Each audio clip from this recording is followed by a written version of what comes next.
بسم اللہ الرحمن الرحیم فداک ابی و امی یا رسول اللہ صلی اللہ علیہ وآلہ وسلم۔ اس ویڈیو کو شروع سے آخر تک دیکھیں، اور یہ جو ویڈیو ہے یہ ہر اہل ایمان کے ساتھ جو ہے جڑی ہوئی ہے۔ سب سے پہلے یہ بات سمجھ لے کہ نبی کریم صلی اللہ علیہ وآلہ وسلم کی حرمت پر پہرا دینا کسی ایک فرقے، کسی ایک جماعت، کسی ایک گروپ کا کام نہیں ہے، بلکہ تمام دنیا کے مسلمانوں پر سب سے زیادہ ضروری، سب سے زیادہ واجب جو چیز ہے وہ حضور صلی اللہ علیہ وآلہ وسلم کی ختم نبوت پر پہرا دینا ہے۔ ختم نبوت پر جو ہے اپنے آپ کو ہمہ وقت جو ہے اس کے تحفظ کے لیے تیار رکھنا ہے۔ تو یہاں پر یہ گزارش کرنا چاہوں گا کہ فروری میں حکومت نے تحریک لبیک کے ساتھ معاہدہ کیا تھا کہ ہم اپریل میں جو ہے اس مسئلے کو پارلیمنٹ میں لے کے جائیں گے۔ عمران خان نے اس کا اعلان بھی کیا تھا، تو اس کے بعد جو ہے دیکھا جائے گا، اور پھر یہ سفیر کو جیسے بھی معاملہ ہوگا اس کے ساتھ کیا جائے گا، ملک سے نکالا جائے گا جو بھی معاملات ہوں گے۔ تو ابھی اپریل جو ہے وہ 7 تاریخ آ چکی ہے۔ تو پہلے تو حکومت سے یہ التماس ہے کہ یہ ایک مسلم ریاست ہے، تو جتنا جلدی ہو سکے آپ اس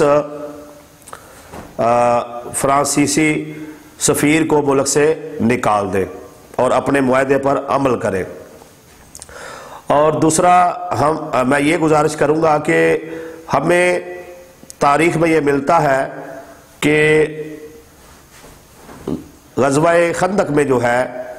عمر بن عبد ود وہ خندق کو کراس کر کے رسول اللہ صلی اللہ علیہ وآلہ وسلم کے خیمے کے سامنے آ کر جو ہے پکارتا ہے کوئی مسلمان جو مجھ سے لڑے؟ تو حضور صلی اللہ علیہ وآلہ وسلم جو رحمت للعالمین ہے، جو خلق عظیم کے درجے پر فائز ہے، تو وہ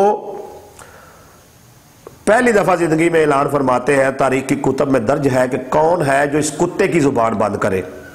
تو حضرت علی ابن ابی طالب اٹھتے ہیں، تو رسول خدا فرماتے ہیں کہ علی بیٹھ جاؤ، اور پھر وہ یہی اعلان کرتا ہے تو حضرت علی اٹھتے ہیں، تو رسول خدا فرماتے ہیں بیٹھ جائیے۔ تیسری مرتبہ پھر جب وہ یہ اعلان کرتا ہے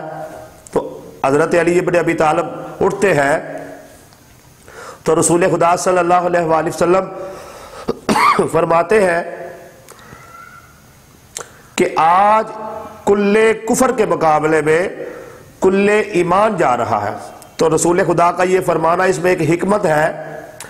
چونکہ علی جو ہے وہ شیر خدا ہے اور آپ اسے کتا کہہ چکے تھے، تو اس میں کوئی بڑی بات نہیں ہے کہ ایک کتے کو جو ہے وہ شیر مار دے۔ تو اس لیے رسول خدا نے فرمایا کہ آج کل کفر کے مقابلے میں کل ایمان جا رہا ہے۔ تو یہ فرما کر آپ نے گویا بتا دیا کہ جو عمر بن عبد ود ہے وہ کل کا کل کفر ہے، اور علی ابن ابی طالب جو ہے وہ کل ایمان ہے۔ اور جب علی ابن ابی طالب نے ضربت لگائی تھی تو رسول خدا نے فرمایا تھا کہ علی کی آج کی ایک ضربت جو ہے وہ عبادت ثقلین سے افضل ہے۔ تو علی کے چاہنے والوں سے یہ اپیل ہے، یہ استدعا ہے کہ آج وقت ہے کہ لبیک یا رسول اللہ کی صدا بلند کرے، اور جو بھی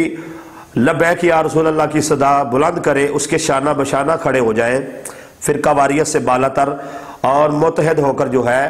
وہ حکومت سے مطالبہ کرے کہ وہ جس نے حضور صلی اللہ علیہ وآلہ وسلم کی گستاخی کی ہے اس ملک کے ساتھ تجارتی طور پر مکمل طور پہ بائیکاٹ کرے، اور اس کے سفیر کو جو ہے ملک سے نکال دے۔ اور یہی مطالبہ پوری پاکستانی قوم کا ہے، اور حکومت نے اگر اس پر عمل نہ کیا تو یقیناً آنے والے وقت میں جو ہے وہ حالات کشیدہ ہوتے ہوئے نظر آ رہے ہیں۔ تو لہٰذا حکومت کو بھی چاہیے کہ وہ اپنے مسلمان ہونے کا، مومن ہونے کا ثبوت دے، اور اب بہت انتظار کروا لیا، بہت وعدے کر لیے، اب اپنے وعدے کی پاسداری کرے، اور جتنی جلدی ہو سکے سفیر کو نکالا جائے۔ اور اگر سفیر کو نہیں نکالتے تو ملک میں جو بھی حالات بنیں گے، ظاہری بات ہے اس کی ذمہ داری جو ہے وہ وزیر اعظم عمران خان پر عائد ہوتی ہے، جنہوں نے وعدہ کیا اور ابھی تک جو ہے وہ اپنے وعدے کے مطابق کام نہیں کر رہے، لیکن ہم امید کرتے ہیں کہ آنے والے دنوں میں وہ اپنے وعدے کے مطابق کام کریں گے۔ ابھی